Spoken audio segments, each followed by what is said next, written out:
humans are what we are. We learn partially when we learn from other people through essentially empathy, through emulation, you know, monkey see, monkey do.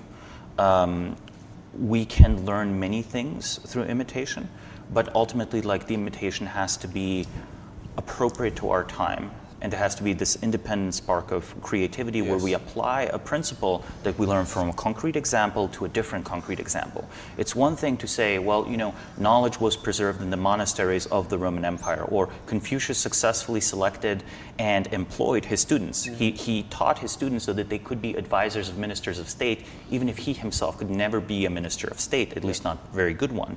At least he couldn't win at the local politics of it, even if he could win at knowledge. These are two concrete examples, but what's the generalization?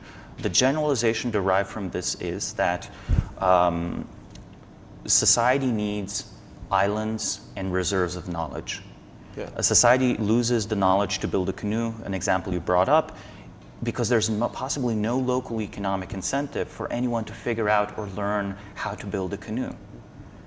You have to support yourself while you're pursuing knowledge. It's got to be an economic incentive to have knowledge. Or even an island. If people are not incentivized to produce knowledge, but they have a secured existence that allows them to pursue knowledge, some of them will pursue knowledge for personal reasons. So you do need the economic niche, and the social niche is like, well, if everyone is saying that this kind of knowledge is pointless, why are you going into canoe making? The canoe is fine. The canoe will be fine for the next 100 years. That does not encourage young minds, especially young bright minds, to go and figure out how to make the canoe, how to innovate on the canoe. And then if they did innovate on the canoe, like, was this worth their time? Maybe, maybe not. Good example would be AI making cars, autonomous cars, or AI making cell phones and computers, and then all of a sudden, humans don't know how to make them after a couple generations. I think this is more similar than you might think, right? If I go touch again on this example that I went very deeply into earlier, the Romans didn't know how to train good soldiers anymore. Romans, imagine the Roman Empire didn't know how to make good soldiers anymore. Now, in the ideal world, maybe we don't need soldiers, right? After, you know, the dark villain has been banished, there's no need for an enemy. But for a state in that period, and even today, you need to know how to make soldiers, right? And this is a training regiment. These are highly organized institutions, like the legion. You know, a Roman legion would march 30, 40 miles, and then they would build a fort every day. They would just build a fort to sleep in. Think of the logistics challenges of that, right? And let's just hone in how advanced this is. Most Roman soldiers die in combat. For centuries after this, most soldiers die of disease.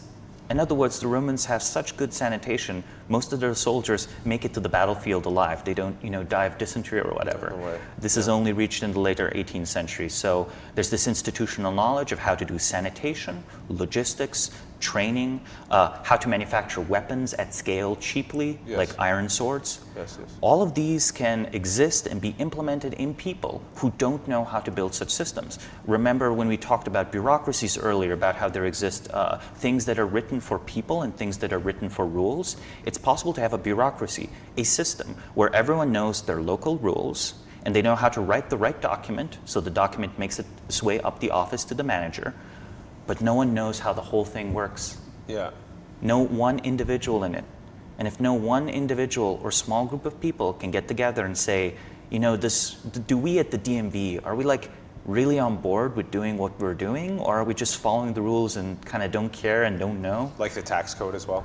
I know, and I do pick the example of the DMV because it's like something everyone's experienced, right? Everyone's experienced a machine, a bureaucratic machine that treats you a way another human being never would, right? Another human being can be vindictive or petty, but you can reason with them, you can talk to them, you can relate to them. You can't relate to the DMV. You can't reason with the DMV. You can't reason with the DMV either. So imagine if all of society was just made up of these large, unreasoning machines. Horrible. I think we're pretty close to that.